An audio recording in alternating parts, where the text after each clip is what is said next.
Perfeito. Tá, boa noite, né? Boa noite ao Dr. César Cury, boa noite ao Dr. Clever Filpo, boa noite a todos os alunos que estão aqui, os alunos do Centro Universitário Estácio Juiz de Fora, do turno da manhã, do turno da noite, né? Hoje os nossos alunos estão aqui prestigiando a nossa segunda webinar, né, Lília? Nós fizemos a Lília, que é a nossa coordenadora do Núcleo de Prática Jurídica, a Lília está organizando essa webinar, nós faremos uma em cada semestre, né, Lília?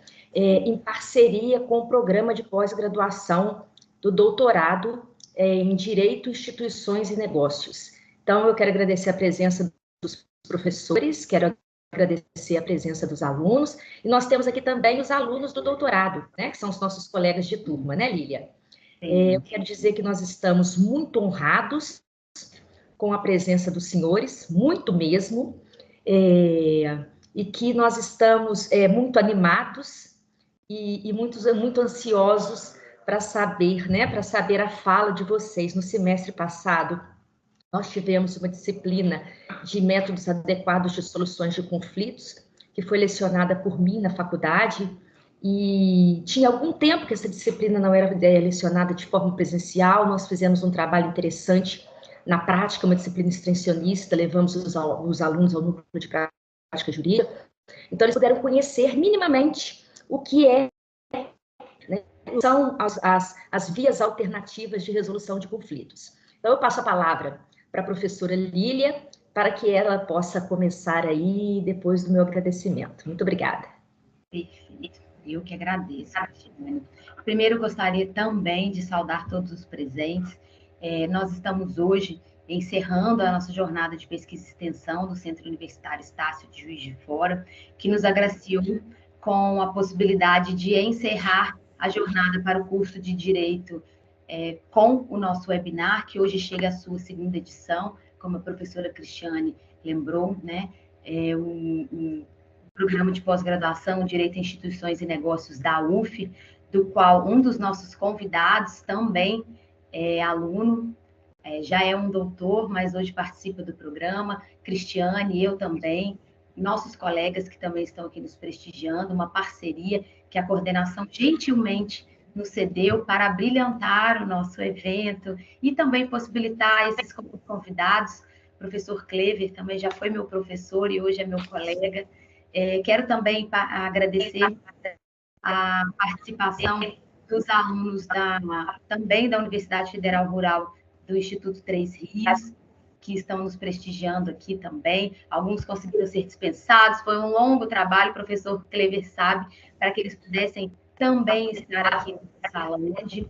E, bem, sem mais delongas, gostaria primeiro de apresentar o professor Clever, que está aqui na nossa programação como o nosso primeiro palestrante.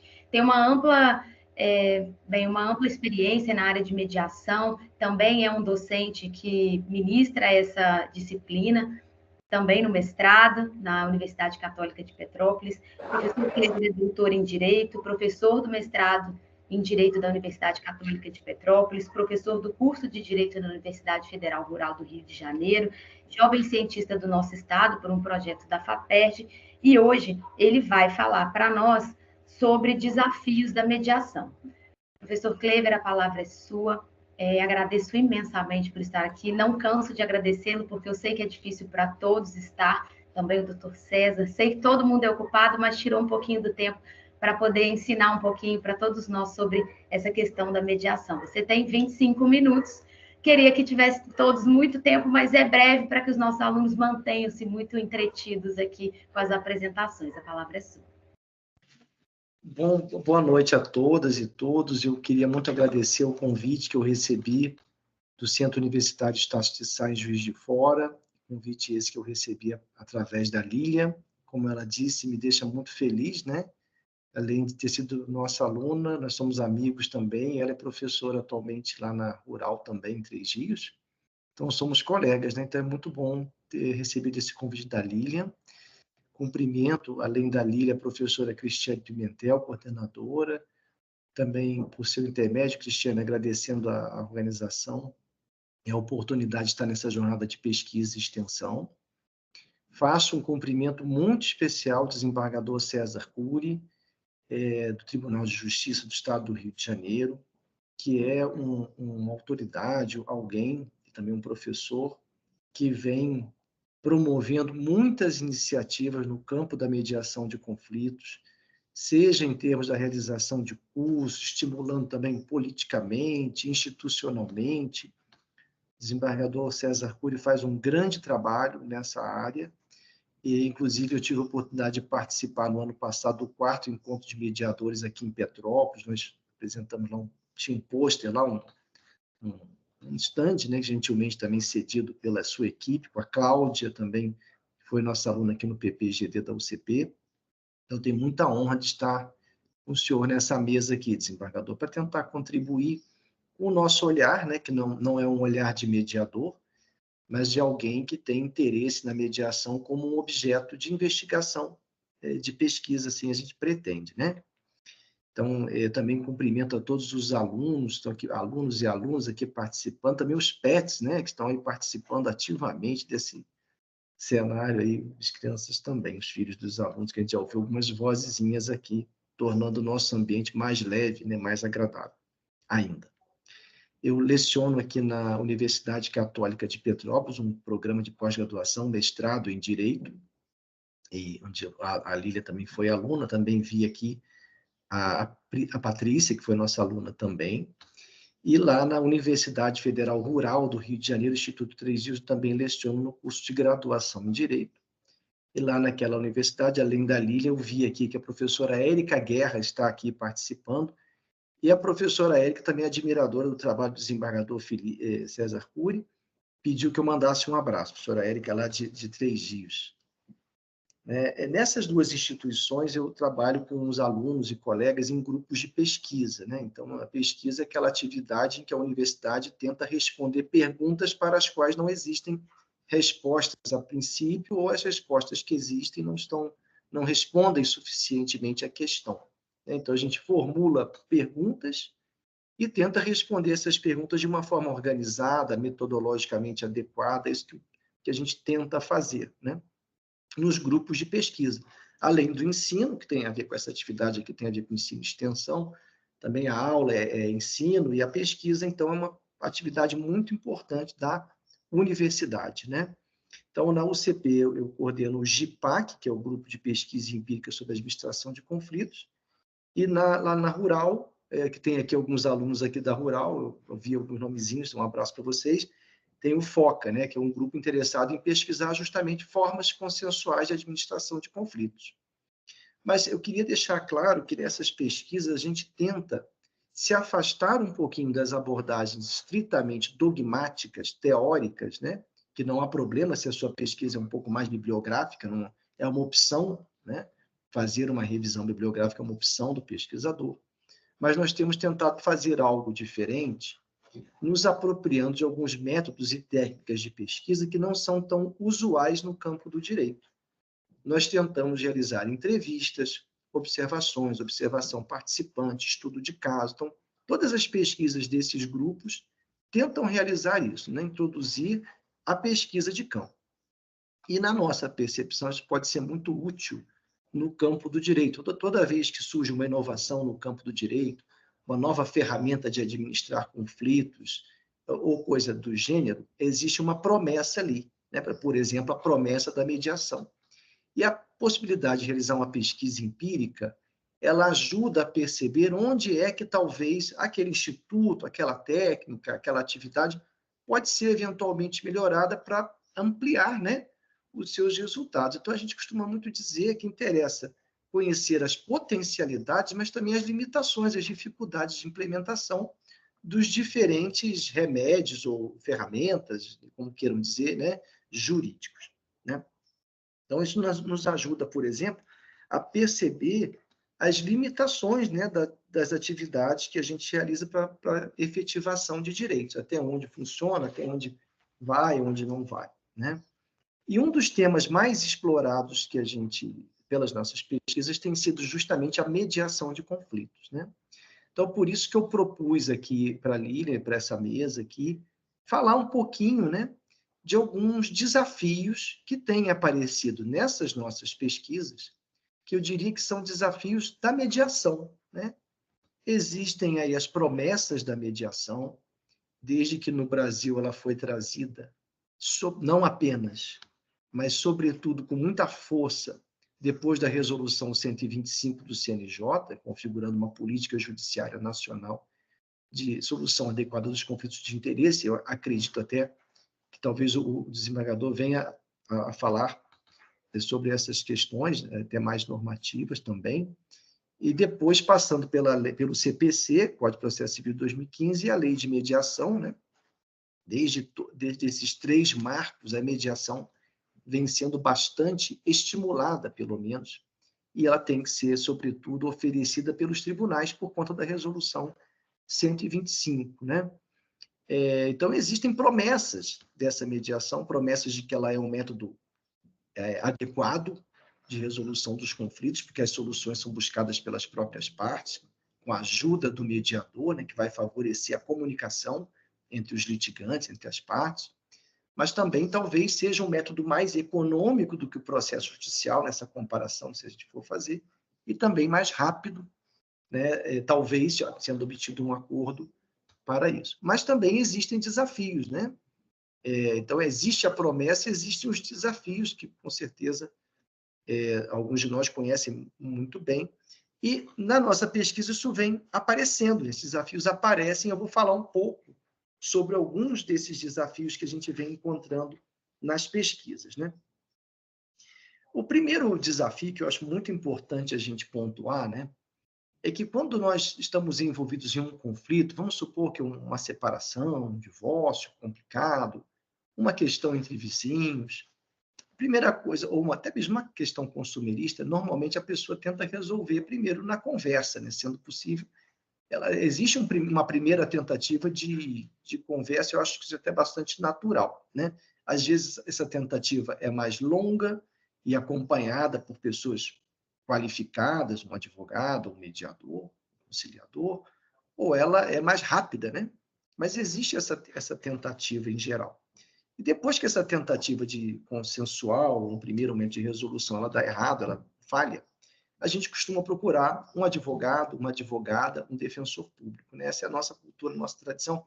Tem muita gente também na nossa cultura, e o desembargador César Felipe Cury vai falar sobre a cultura, né? A cultura da mediação. Eu acho também que é muito próprio da nossa cultura procurar a delegacia, né? Tanto que aqui em Petrópolis tem o programa Petrópolis da Paz, que faz a mediação com a LCL, o desembargador conhece, e que fez uma parceria com a delegacia para receber muitos casos de lá para mediar de forma extrajudicial aqui perto da Catedral, em Petrópolis, né? Mas o mais comum é que a gente procure um advogado. Então, vocês imaginem se existe, então, todo esse estímulo no Brasil à utilização das soluções consensuais, inclusive a mediação, e o advogado, a advogada, o defensor que é procurado para resolver aquele conflito no primeiro momento, ele não indica essa possibilidade, né?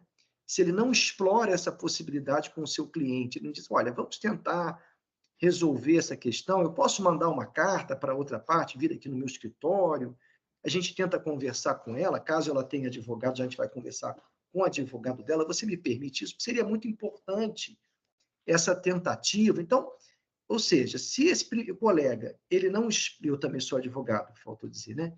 Se ele não explora essa possibilidade, por que a parte vai pensar nisso, né? Como é que a parte vai pensar nisso se essa possibilidade não foi ofertada a ela? Então, a OAB, ela tem proposto que é um dever ético do advogado, da advogada, ofertar a mediação e as soluções consensuais como um caminho possível. Isso, inclusive, está no Código de Ética e Disciplina da OAB, na versão atual, e certamente é uma coisa que pode até cair no exame de ordem, né? Os alunos que estão aqui podem ter interesse em pensar nisso também. Mas, então, um primeiro desafio está em convencer, que aparece nas nossas pesquisas, está em convencer os profissionais do direito de que são soluções viáveis e que ele talvez deva ofertar isso para o seu cliente. É claro que compete ao advogado, advogada como técnico, escolher, né, também tecnicamente a melhor estratégia, e às vezes a melhor estratégia não é fazer um acordo. Eu acho que isso é legítimo, mas, por outro lado, ofertar essa possibilidade é um dever ético. Um outro desafio que também já apareceu nas nossas pesquisas é o desafio conceitual. Quem fala bem sobre isso também é o professor Fernando Gama de Miranda Neto, atualmente orientador aí da Patrícia, da professora da Lília, lá da UF, do PPG-ST, e acho que do PPG-TIM também. E o professor Fernando Gama percebeu que no campo empírico, ou seja, no fórum, no escritório, não se faz muita distinção entre a conciliação e a mediação.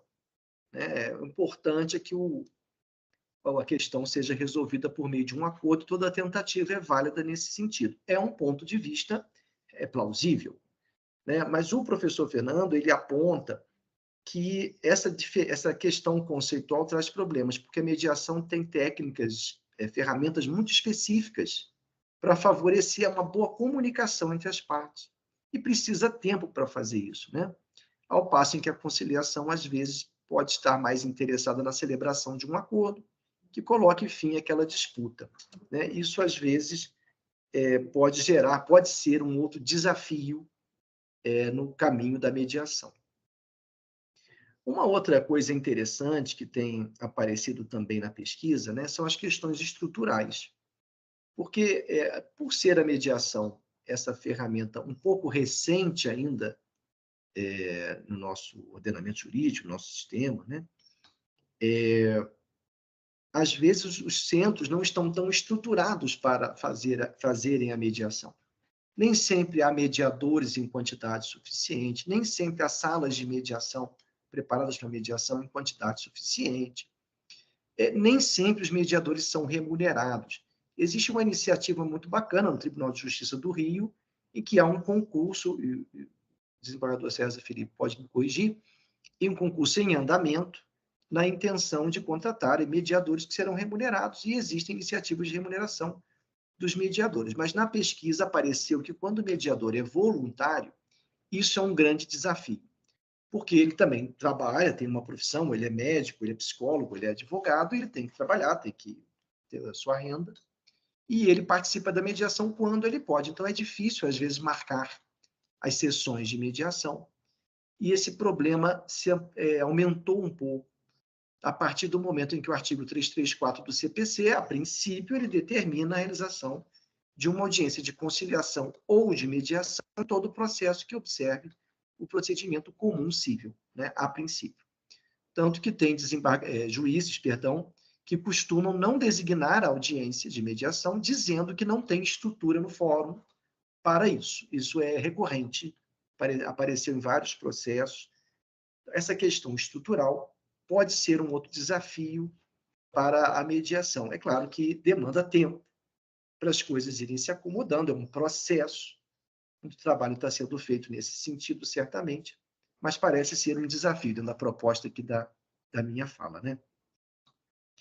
Eu vou pontuar agora mais 2 desafios que também já apareceram na pesquisa. Um deles diz respeito à informatização dos processos. Nós sabemos que faz tempo que a legislação prevê, né, atos processuais eletrônicos, e a partir de um certo momento essa informatização dos processos foi se intensificando.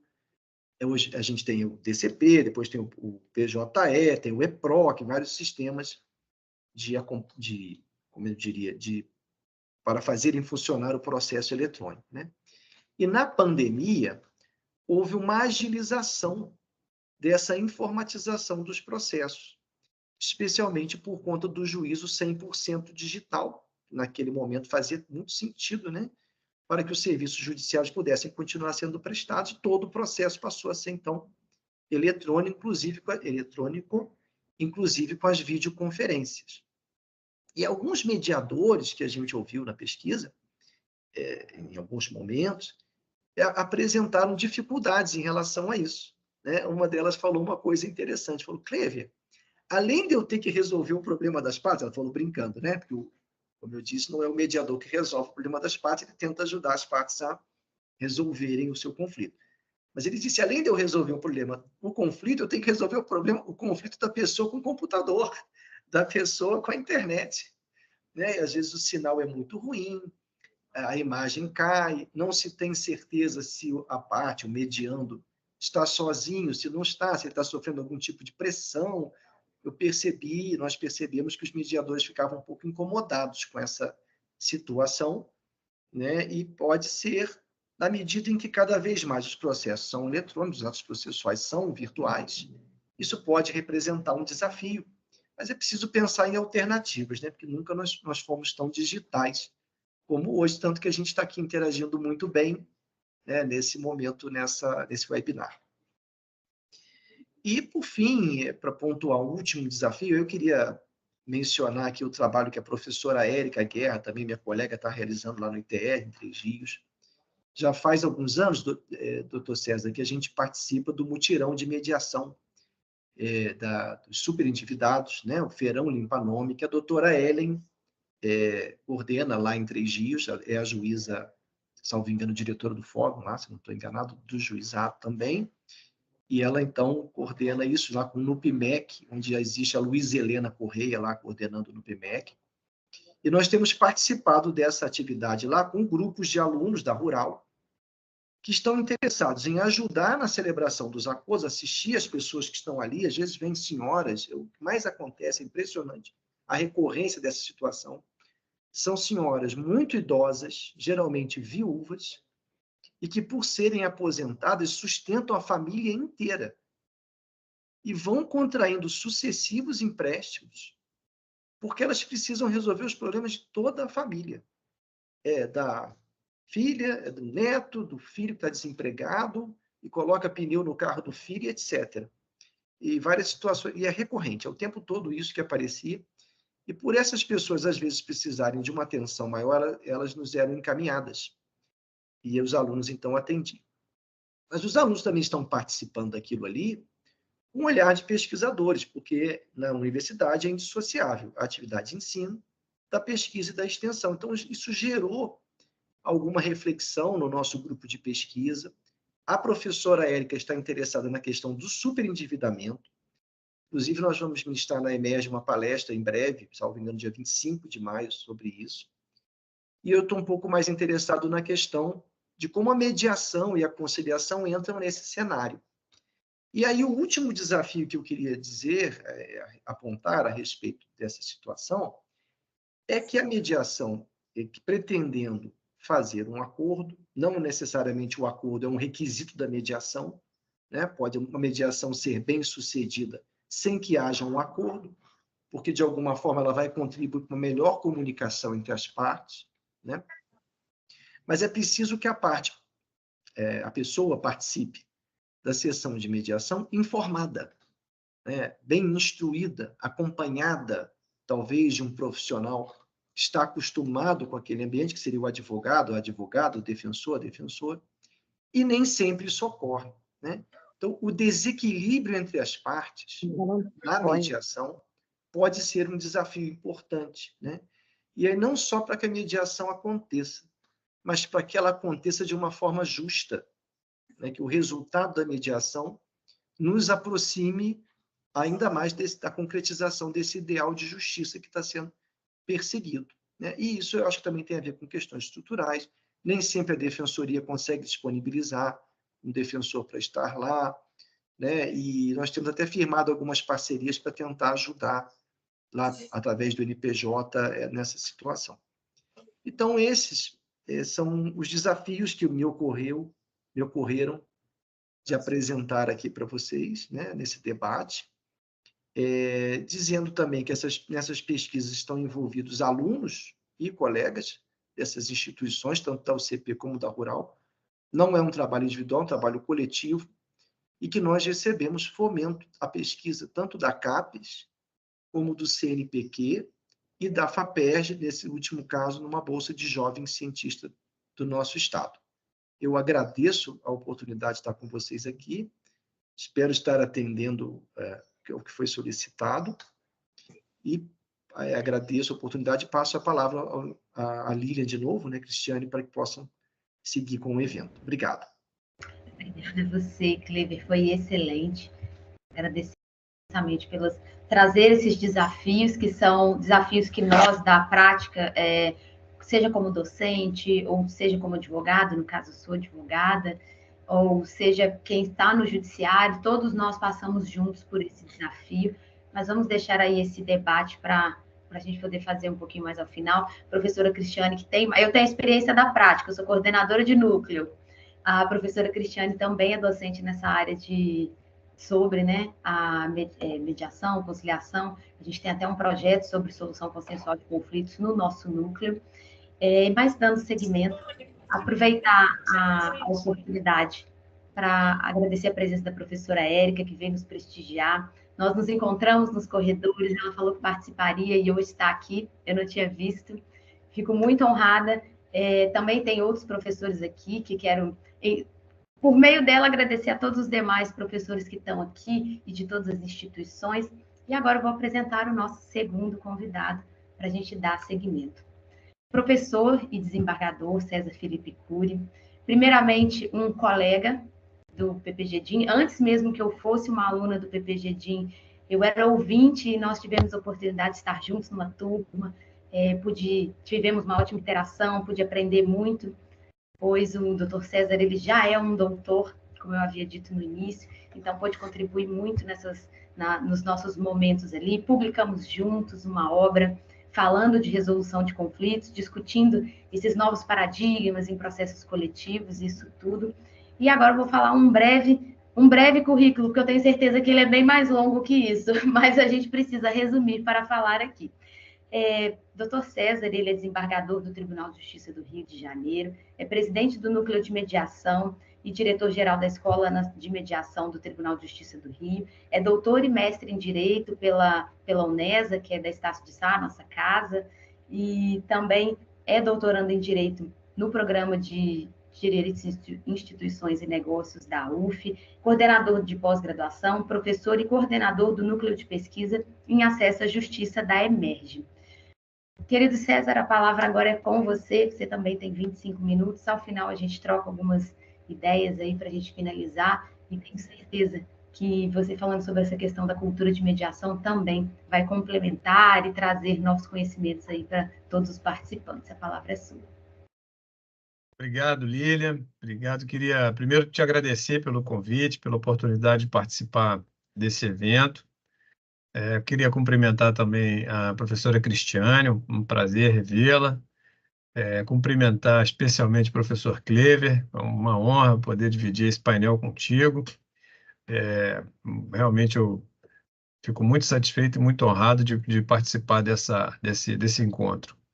Queria cumprimentar todas as pessoas que nos assistem, né? Todos os alunos, mestrandos, doutorandos, graduandos, professores.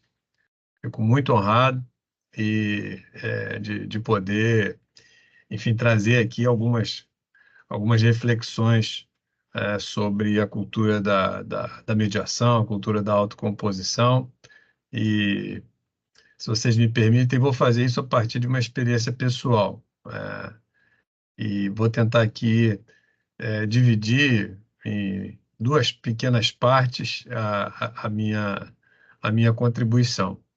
A primeira é que eu queria agradecer ao professor Clever e pedir a ele o acesso a essa pesquisa, porque isso vai nos ajudar bastante lá no núcleo de mediação. A gente tem realmente muita dificuldade em produzir conteúdos, né, a partir de pesquisas empíricas, porque, a despeito de nós termos lá um núcleo de pesquisa, enfim, a gente tem algumas limitações, não dá para abraçar o mundo. Então, todas as pesquisas relacionadas ao trabalho de mediação são importantes para a gente, ajudam a formar aí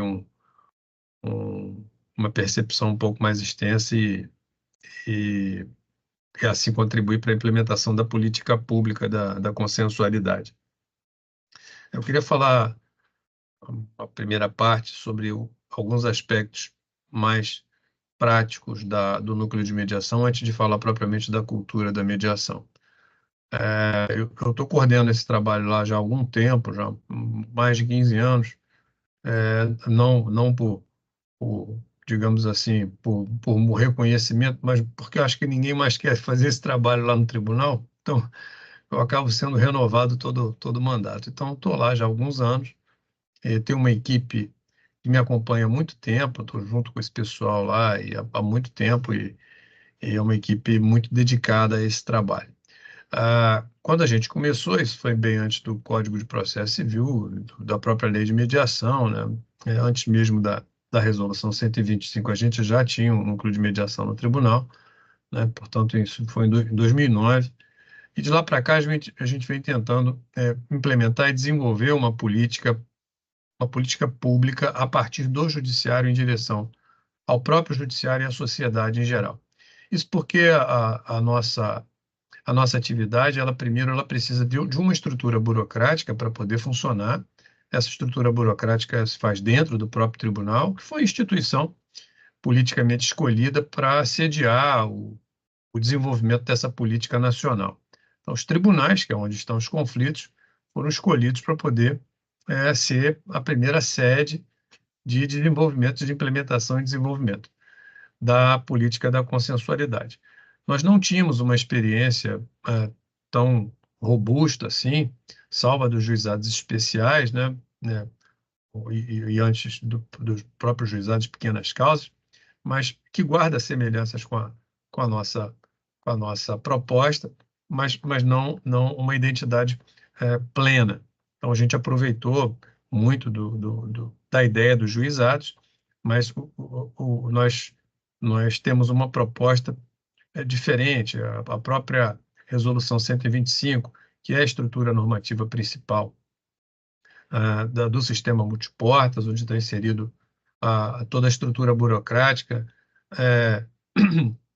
que abrange os núcleos de mediação e os centros de mediação, mais toda a rede que é relacionada a esses dois organismos, estabelece que os NUPEMECs serão os cérebros autocompositivos, os responsáveis principais pelo desenvolvimento da política, trazendo aí toda uma política nova.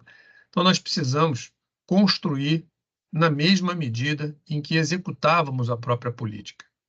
Tivemos que criar toda a normativa interna, selecionar pessoal, fazer a capacitação, implementar os serviços, as rotinas administrativas e, ao mesmo tempo, realizar propriamente as sessões de autocomposição, tanto dos processos judiciais quanto dos casos pré-processuais. Então, literalmente, nós fomos aprendendo na prática. Isso foi um desafio, continua sendo um grande desafio para todos nós. E o principal entrave que nós encontramos foi o próprio espaço administrativo, burocrático dentro do tribunal, dentro dos tribunais. O sistema multiportas, né, considerado o sistema multiportas, e aí o núcleo de mediação como representante principal do sistema multiportas, teve que encontrar um espaço próprio dentro dos tribunais que, no entanto, não estão acostumados muito com a ideia. A conciliação e a mediação são vistas como estranhos ao próprio direito. Não são vistas ora são vistas como algo que não pertence ao direito, ora são vistos como instrumentais ao direito processual, ao próprio processo. Então, a gente tem uma dificuldade de encontrar uma identidade própria, e isso acaba se refletindo na própria definição conceitual dos institutos. Nós tratamos aqui a autocomposição em dois institutos principais, né, com conceitos semelhantes, porém distintos, que é a conciliação e a mediação. Abro um parênteses aqui, isso vai precisar passar por uma reflexão. A gente, do ponto de vista conceitual, a gente vai precisar fazer uma reelaboração, uma nova síntese, talvez reunindo tudo numa mesma denominação, com uma única terminologia e com funções contingentes, né? Ora aplicada de um jeito, ora aplicada de outro, mas talvez a gente possa reunir tudo isso sob uma única conceituação, com funções distintas, né? Isso é perfeitamente possível dentro de uma teoria dos conceitos. O outro ponto que a gente identificou de grande dificuldade é que a ausência de uma formação específica nos métodos autocompositivos resulta digamos assim, numa indiferença a essa nova metodologia da autocomposição. Isso não é privilégio do profissional do direito e do magistrado em particular, mas isso é disseminado por toda a sociedade. A sociedade, de fato, apresenta algumas características que são até, em certo ponto, contraditórias, na medida em que, como o professor Kleber mencionou, há uma primeira iniciativa de uma solução consensual, mas imediatamente após há uma derivação disso para um sistema litigioso. Emprega-se muito pouca energia para uma solução consensual, com muito pouca atividade criativa, e se gasta, então, muita energia e muito tempo, portanto, num processo litigioso, o que é absolutamente contraditório, ilógico e irracional. Então, a sociologia, a psicologia das massas e mesmo a filosofia vão precisar fazer um estudo mais detido, principalmente a sociologia, sobre esse comportamento da sociedade no que diz respeito à prevenção, tratamento e resolução dos seus conflitos, principalmente os conflitos interpessoais simples, aqueles que são dos núcleos básicos da sociedade, daquelas relações bem elementares, né? Família, vizinho, sócios, etc. Então, com relação a essa estruturação burocrática, a gente enfrenta realmente esses problemas, mas sob essas justificativas. Ou seja, de novo, a gente tem um problema de implementar e realizar ao mesmo tempo, encontra uma dificuldade de espaço, quando eu digo, é o espaço institucional dentro dos tribunais, porque nós não estamos acostumados com isso. Conciliação e mediação são vistas como estranhas ao direito, ou ora como instrumentos do direito. Por falta de uma formação apropriada, nós temos uma resistência, se não uma indiferença, mas se não uma resistência, pelo menos uma indiferença no acolhimento e no investimento na solução autocompositiva, e por parte da sociedade, um paradoxo qualquer, que a gente ainda não conseguiu decifrar, em que há pouco investimento nas soluções criativas, né, com exercício de autonomia, e muita energia durante o litígio. Um processo dura, em média, 4 anos e 6 meses aqui no Rio de Janeiro, e uma solução consensual pode durar algumas horas, alguns dias ou algumas semanas no máximo, não há termos de comparação, além de todos os outros atributos, né? Nós tivemos alguns problemas adicionais e alguns específicos do Rio de Janeiro. O Rio de Janeiro passa por um processo de recuperação fiscal que dificulta muito qualquer investimento novo. Então, a gente teve que lidar com algumas carências materiais. Nesse mesmo tempo, nós tivemos alguns problemas internos, problemas que eu digo, de adaptação tecnológica. Nós vimos surgir a inteligência artificial e agora a inteligência generativa, e tivemos que sucessivamente ajustar os sistemas para poder operar. Isso gera muita dificuldade, principalmente para os migrantes tecnológicos, pessoas que não estão acostumadas com a tecnologia e que só têm a tecnologia como acesso. Até faço uma brincadeira, dizendo que tem uma decisão confirmada pelo Supremo Tribunal Federal de 1926, proibindo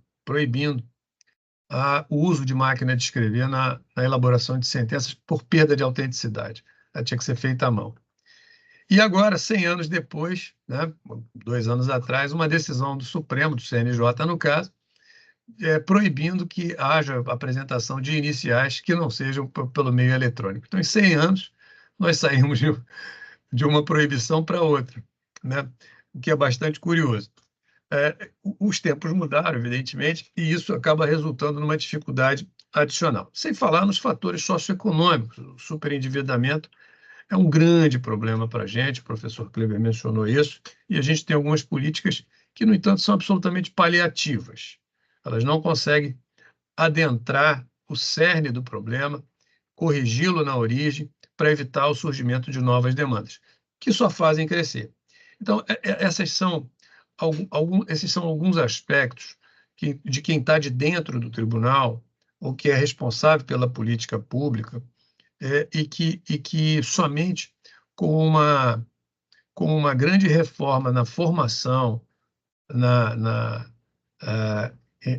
na compreensão do que seja mediação e do que seja conciliação, ou seja, por uma grande transformação cultural, e aí eu entro na segunda parte da minha exposição, não quero ultrapassar o tempo, é que a gente tem alguma chance de fazer vingar o exercício da autonomia frente ao exercício da heteronomia no campo da solução de acesso à solução de conflitos. O problema da cultura, né? Assim, a cultura como ação diária, historicamente enraizada, que completa uma tradição e que é usado pela própria sociedade como referencial fundamental, até inconsciente, ou seja, a cultura é aquilo que a gente traz desde sempre dentro da gente. Então, a cultura do brasileiro em geral, ela é cheia de paradoxos, mas no que diz respeito ao nosso cantinho aqui de trabalho, que é a autocomposição, ela é particularmente mais contraditória, né? A gente tem alguns paradoxos, né? Uma grande reivindicação de participação e uma baixíssima efetividade de participação. Vou começar pelo advogado. Os advogados e os juízes sempre tiveram uma disputa em torno de quem controla quem controla o processo, né? E é saudável até certo ponto. O Código de Processo Civil vem e estabelece algumas concessões, digamos assim, em favor das partes dos advogados. É possível fazer calendarização, é possível fazer negócios jurídicos processuais, é possível propor atos de cooperação, é possível fazer protocolos interinstitucionais pré-processuais, cláusulas compromissórias pré-processuais, sessões de mediação pré-processuais, ou seja, existe uma série de técnicas válidas para que o advogado tenha mais controle sobre o processo, junto com seus constituintes, evidentemente, de modo que possa constituir um próprio processo ou um procedimento parajudiciário, parajudicial. Eu absolutamente, né, desde que o Código de Processo Civil entrou em vigência, vi apenas um negócio jurídico processual, que foi eu que propus durante uma sessão de julgamento. Não vi outro, né? Então, assim, é um paradoxo. Reivindica-se, mas não se utiliza. O cidadão, nós cidadãos, né, nós enquanto cidadãos, também reivindicamos. Chega na hora, a gente não torna isso efetivo. Então, existem alguns paradoxos que eu atribuo a uma falta de informação mais adequada e a uma falta de... que tudo é um processo, né? Eu digo falta porque nós estamos num processo. Na verdade, nós estamos num curso de uma tomada de consciência, de uma tomada de exercício, de potencial de exercício de autonomia, para que a gente possa, dentre outras coisas que a gente faz autonomamente, também tratar dos nossos conflitos e entender melhor esses conflitos.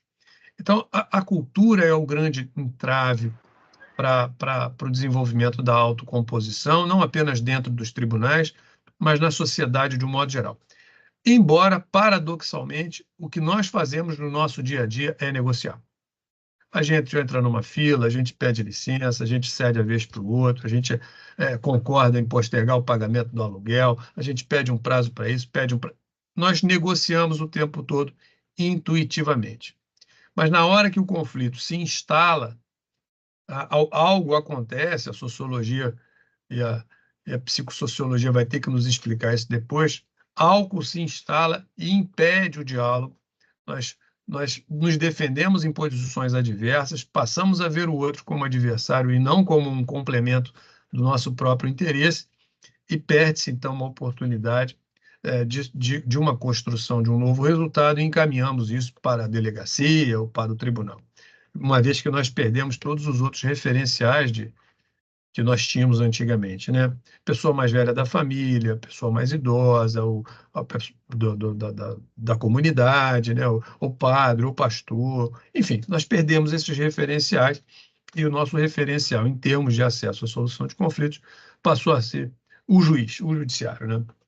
Então, nós precisamos investir seriamente numa política pública de formação de conteúdo, de conhecimento, e foi essa a causa principal, ou uma delas, da criação da primeira escola judicial de mediação, de autocomposição. Talvez o nome não seja tão representativo da ideia da escola, mas a escola visa justamente disseminar essa cultura da autocomposição. E aí, já me encaminhando aqui para o final, eu devo dizer que nós temos lá na escola uma compreensão um pouco diferente da figura da mediação, né? Colocando mediação como instituição lato sensu, né? Como um conceito geral, como uma grande categoria, englobando todas as metodologias. Ao contrário do que a gente vem trabalhando há muito tempo, a mediação ela tem dupla função institucional. Ela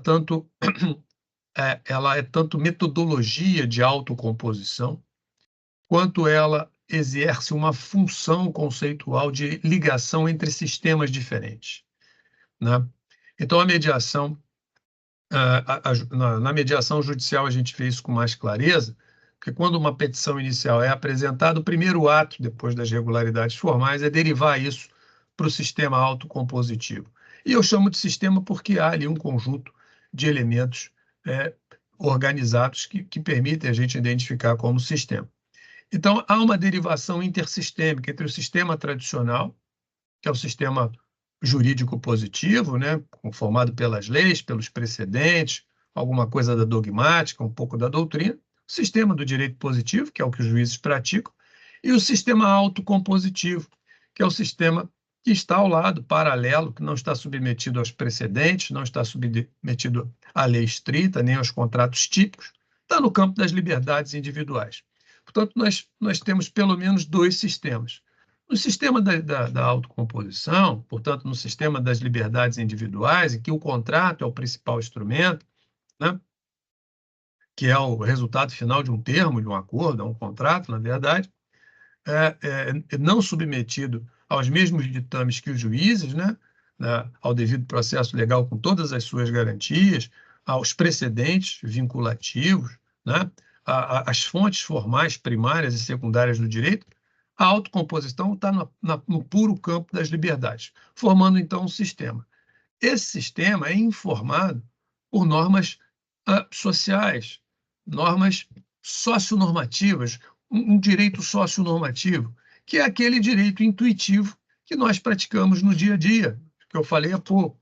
Não é um direito formal, mas um direito social, aquela normatividade que nós reconhecemos como autoevidente. Se o sujeito atrasou um aluguel, não se instala ipso facto uma condição de sujeito passivo de uma ação de despejo. Se instala uma situação de negociação, de autocomposição. E por aí vai.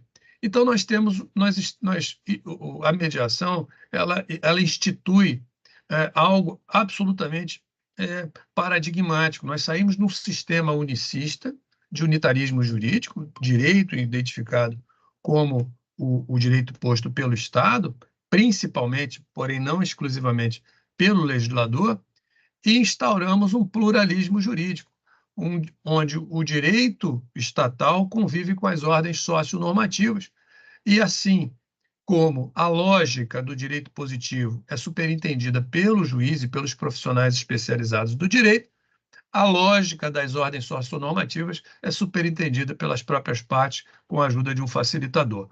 Nem o facilitador faz o trabalho do juiz, nem o juiz faz o trabalho do facilitador, porque ambos estão nos seus respectivos campos de atuação profissional. Um adstrito às fontes formais do direito e ao devido processo legal. O outro no campo das liberdades individuais, no campo das liberdades, respeitados, evidentemente, todos os primados constitucionais, porém no campo das liberdades individuais e no campo das ordens socionormativas, em que as partes podem construir a solução do seu conflito com plena liberdade, de novo, respeitando os direitos fundamentais. Então, o papel da mediação ele é transcendental. Ele não é apenas instrumental na direção de uma solução de conflito. Ele inaugura uma nova compreensão do próprio Estado. Estado entendido como sinônimo de direito. Estado de direito. Saímos de um unicismo jurídico para um pluralismo jurídico em que vigoram, ao lado do sistema positivo, que ganha de novo com a jurisdição o caráter de substitutividade, supletividade, secundariedade, e das ordens socionormativas, que recupera para a autonomia o caráter de primariedade. Com isso, a gente consegue entender um pouco melhor a figura institucional da mediação e de todas as metodologias autocompositivas. E talvez, a partir daí, o cidadão e principalmente o advogado compreendam melhor e saibam localizar esses institutos e ocupar esses espaços que estão aí para ser ocupados mesmo. Então, esse é o pano de fundo que justifica a atuação da escola de mediação a partir de uma visão, digamos assim, teórica crítica do próprio direito, né? E dos modos de acesso aos métodos de solução de conflitos e de concepção de jurisdição. Nós saímos, então, de uma jurisdição pura e simplesmente estatal e passamos para outras formas de jurisdição, conciliatória, arbitral, consultiva, estrutural, socionormativa, enfim, outras modalidades. Então, há uma mudança, verdadeiramente uma mudança paradigmática, a partir da Resolução 125, formando esse subsistema da consensualidade pela Resolução 125, pela Lei de Mediação e, principalmente, pelo Código de Processo Civil, que, em seu artigo 3º, parágrafo 3º, é claro a dizer que a solução integral do mérito é consensual e pré-processual, instaurando, portanto, a primazia da autonomia da vontade e da resolução do conflito pela consensualidade. Então, desculpa, eu acho que eu me excedi aqui no tempo, eram essas reflexões que eu gostaria de dividir, esperando sinceramente que os colegas que estão nos assistindo possam me dar algum subsídio, críticas, sugestões, ideias, elogios ao Vasco e tudo mais que possa contribuir para o desenvolvimento dessa nossa política. Lília, muito obrigado novamente. Cristiane, muito obrigado novamente pelo convite. Cleber, meu amigo, muito obrigado aí pela sua companhia. Falou do Vasco, já fiquei mais animada agora, viu? Eu que agradeço, César, foi excelente. A escolha não poderia ter sido melhor dos temas para a gente trazer. Nós temos a primeira edição no canal da Estácio, e com a permissão de vocês, nós vamos colocar também no canal da Estácio a segunda edição, para que quem não assistiu possa assistir. A nossa dinâmica, uma coisa que eu não havia falado, a escolha, ela não é casuística dos nossos convidados. Nós trazemos uma pessoa do judiciário com conhecimento, com expertise na temática, e um outro, né, convidado que vai falar de uma outra visão, um professor, um advogado, para que nós tenhamos as duas partes. O que o judiciário, o que um professor que é do Poder Judiciário pode nos acrescentar, e o que alguém que está do outro lado, não necessariamente de forma oposta, que até o que nós estamos aqui dizendo é nesse sentido, de não oposição, e sim todos nós juntos ali em prol de uma sociedade melhor, inclusive por meio de uma resolução consensual. E esse é um detalhe que eu havia me esquecido de falar. Então, a gente tem esse cuidado de escolher para que os alunos possam ter acesso justamente a esse conhecimento conjugado. Duas visões que se completam e que conseguem trazer, né, sair do que nós temos ali dentro do processo, previsto no Código de Processo Civil. Enquanto estava ouvindo você, já tive ideia da terceira edição, enfim, a gente já sai daqui pensando. Queria fazer somente uns breves comentários, para a gente não sair do nosso objetivo, que é fazer uma coisa dinâmica.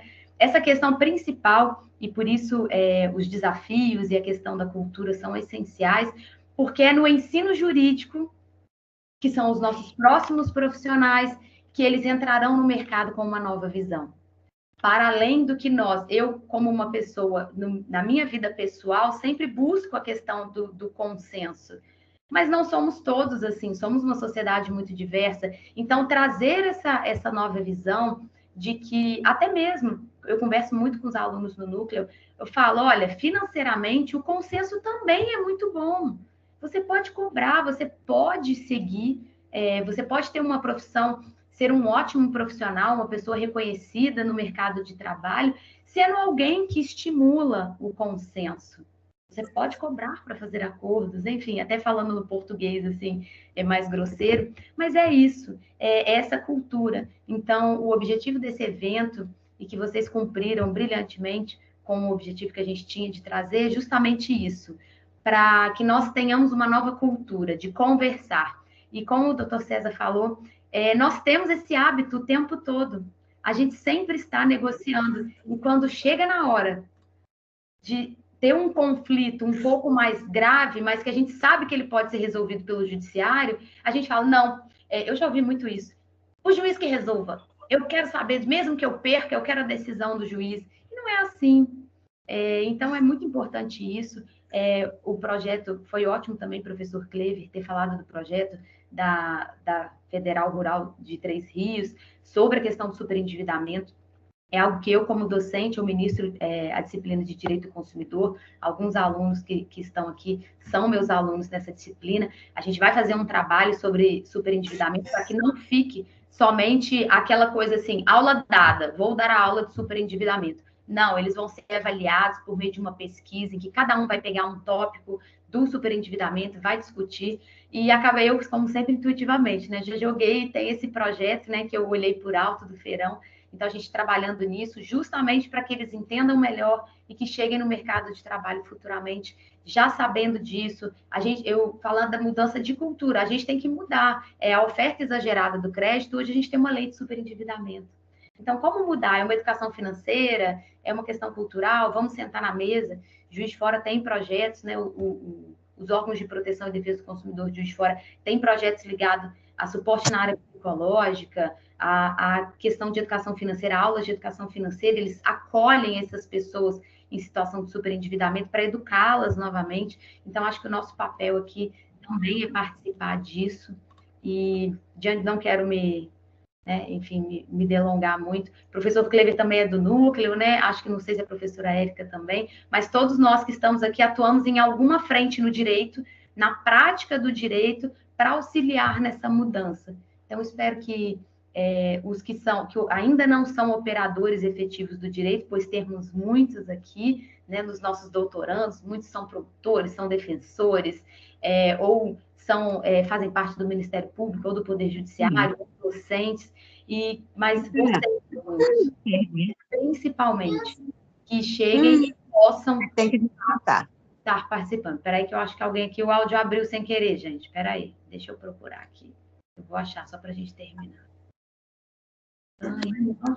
Não achei. Gente, por favor, silencie o áudio.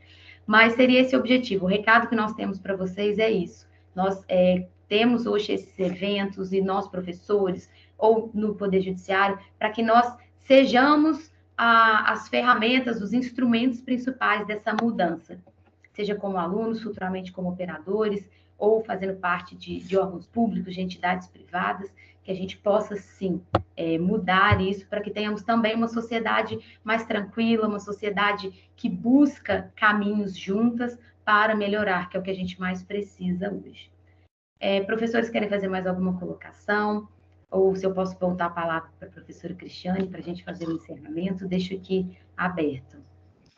Eu só queria agradecer a oportunidade, mais uma vez, o convite da Lília, a Cristiane, a oportunidade de estar com o Dr. César e esses colegas todos. Eu acho que é o que você disse, né? O trabalho que vocês realizaram aqui hoje de divulgação, né, desse caminho consensual é um trabalho muito importante de conscientização dos jovens, né? E na faculdade, de fato, há muitas cadeiras de processo, eu mesmo ministro algumas disciplinas de processo civil, é importante, né?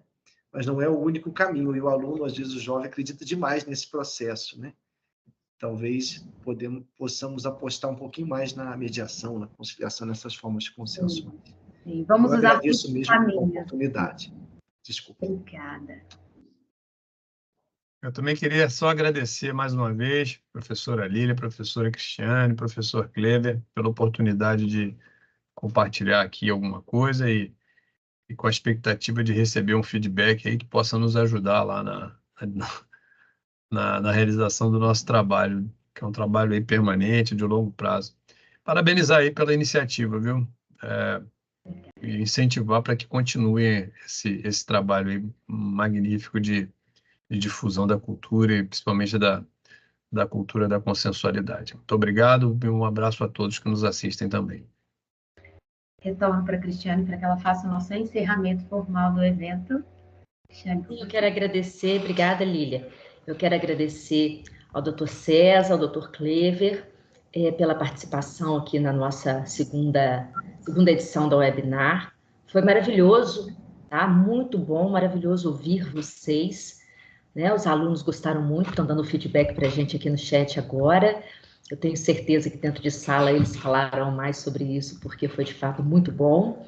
Quero convidá-los para voltar outras vezes, já fica o convite aí para quando vocês puderem, tiverem disponibilidade, voltar aqui conosco. E quero agradecer a professora Lilian, né, que sempre aí ajudando a gente no Núcleo de Prática Jurídica, sempre organizando os eventos da faculdade, né? Vocês não sabem, mas eu também conheci a Lilian no doutorado. A Lilian é daqui de Juiz de Fora, eu sou de Juiz de Fora, eu não conhecia a Lilian. E a Lília veio contribuir, né, Lília? Veio contribuir, está contribuindo maravilhosamente bem aqui com o trabalho dos nossos alunos no Núcleo de Prática Jurídica e na organização dos eventos, né, Lília? Ela é fantástica. Ela é fantástica para fazer um evento, ela sempre escolhe as pessoas certas. E agradecer a todos vocês, agradecer a todos presentes. Nós tivemos mais de 100 alunos passando por aqui. E agradecer a todos e muito obrigada. Até a próxima. Boa noite, obrigado. Boa noite a todos. Boa noite.